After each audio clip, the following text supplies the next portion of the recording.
Hi, family. Let me tell you something. We often believe that when the devil steals something from you, either your blessing or anything, that he's happy, he's rejoicing. No, that is wrong. Immediately the devil steals anything from you, God painfully invades his camp. There's no joy in the devil. There's no peace in his camp. There's nothing. All those things are the fruits of the spirit in God's kingdom, not in the kingdom of the devil. There's misery. The devil is a spirit of misery. And that is why it bothers God when the devil steals something from you. You give up. You don't understand the kind of pain, the kind of affliction, the kind of punishment that God is sending in the devil's camp. The only difference that you need to understand is that the devil is stubborn. He's an aggressive spirit. And the way he's so stubborn, even if he steals something and it brings misery on him, he will pretend like he's still there, he's still in control and everything. There's no control. No. That is why when we give up on things that the devil has stolen from us, it bothers God. Because God knows how much punishment he's sending in the camp of the devil. Now, let me give you an example scripturally. The book of 1 Samuel chapter 5 and chapter 6. The Israelites had a covenant box. That covenant box meant everything for the Israelites. I mean, that's where the book of law was. That's how they managed to encourage themselves. That's how they learned about the blessings. They had intimacy with God through that covenant box. They could go next to it and feel the presence of God. Their blessings came through it. And the Bible says the Philistines attacked them. And when the Philistines attacked them, they took that covenant box. Immediately it reached the first city of the Philistines, which was Ashdod. The Bible says a punishment fell on top of that city. They started developing tumors. They started getting sick. Bad things started happening in that city of the Philistines. They had a meeting, those Philistines. They said, we don't want this thing in Ashdod. Can you please take it elsewhere? The kings of the Philistines agreed. They took it to a place called Gath. Gath, when the covenant box reached there, the same thing happened. There was tumors, there was sickness, there was misery, there was pain. They took it to a city called Ekron. It was rotating around the cities of the Philistines, and it never brought any joy to them. Until those kings, they agreed. They said, you know what? This covenant box does not belong to us. It belongs to the Israelites. This is not for us. Let us take 2 oxen that were never yoked before. Let us build a chariot and put this covenant box on top of the chariot, and we send it away so that it can go back. It can go back into where it belongs. The Bible says that's what they did. They built a chariot, they put the covenant box there, it went back to the Israelites. The 2 oxen were just pulling the chariot. There was no one who's directing the oxen. The oxen were directed by God himself to return the covenant box to Beth Shemesh, the city of the Israelites. Church, let me tell you something. When the devil has stolen something in you or from you, he's going to return it. God brings punishment to the devil so that he knows he doesn't mess with the kingdom of Christ. He doesn't mess with the children of God.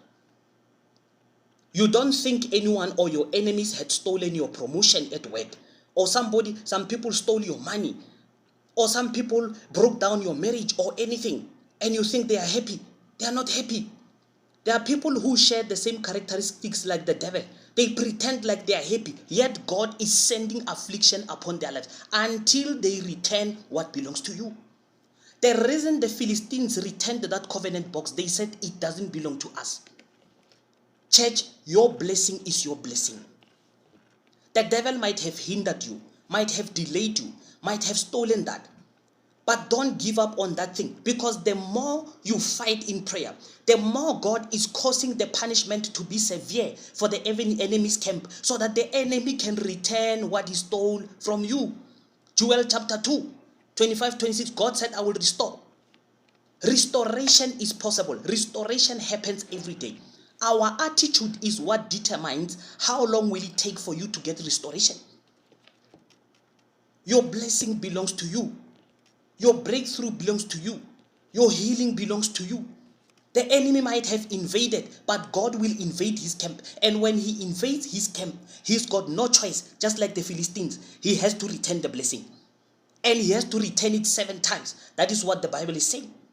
So I want to encourage you with this message so that we have this mindset that the devil is a happy spirit. He's enjoying. The devil is not enjoying anything. Demons are not enjoying everything. Evil spirits are not enjoying it. They are tormented.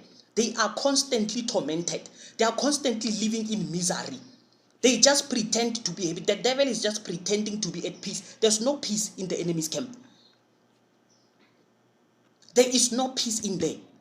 The blessing that they've stolen from your life, or whatever they stole from, it is causing havoc in the enemy's camp, and it is bound to return to you. Just like there is Philistines who returned the covenant box, and the Israelites ended up celebrating. Because what they didn't know how long it was going to take before it comes back. God was busy sending, he was whipping the devil and the demons to bring back that blessing. Don't lose heart. Don't lose heart. I said this thing before, even in the beginning of this audio. I said it bothers God when the devil hinders or delays you or does something to you and you give up. Because you think the devil has won. There's no power in the devil. Luke 10:19. God said, I've given you power and authority to tread on serpents and scorpions. Power over the enemy. Nothing can hurt you.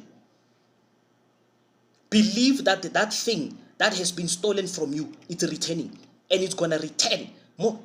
Imagine the Philistines built an ark. They built a chariot just to put the covenant box. Your blessings will return in style. Isn't it that the devil had stolen them? He kept them. Now they are burning him. They are coming back to you. The blessings are coming. Just hold on, take heart. Stop believing that the devil is enjoying. That miserable, stinking spirit is not enjoying anything. All he's doing is to act arrogant and to act smart. He's stupid. There's nothing wise about the devil. He doesn't have wisdom. He doesn't have planning. He doesn't bath. He's smelling. He's stinking. That is who he is. So why should you be afraid of something like that? Church, as I always say, at Light and Truth Ministries, we love you. But Jesus Christ loves you perfectly. Do not surrender anything to the devil. Surrender all you have to God. When you have laid everything at the feet of Christ, the victory is already there. I repeat this for the last time. Never think when the devil or the enemy or your enemies at work, your neighbors who are tormenting you, or anyone who's giving you misery in your life, never think if they've taken something away from you, they are happy about it. God is constantly sending tormentation and punishment in those particular people's lives. He is sending punishment in the enemy's camp so that whatever that belongs to you as a child of God might return to you. Those blessings are returning to you. And you are going to hold them, you are going to manifest them, and you are going to celebrate. Just like the Israelites celebrated when they saw the 2 oxen carrying the covenant box, when they didn't know how it even came back. The only thing is that the Israelites didn't know what God was doing in the Philistines' camp. They didn't know of the punishment. They didn't know of the tumors, the sicknesses that God brought into the camp of the enemy, which is the Philistines. They didn't know. All they saw is the covenant box returning, and they started celebrating. May you celebrate. May the restoration happen. May those blessings be restored. May that lost opportunity be restored. May those things that you lost be restored. In Jesus Christ's name. Shalom.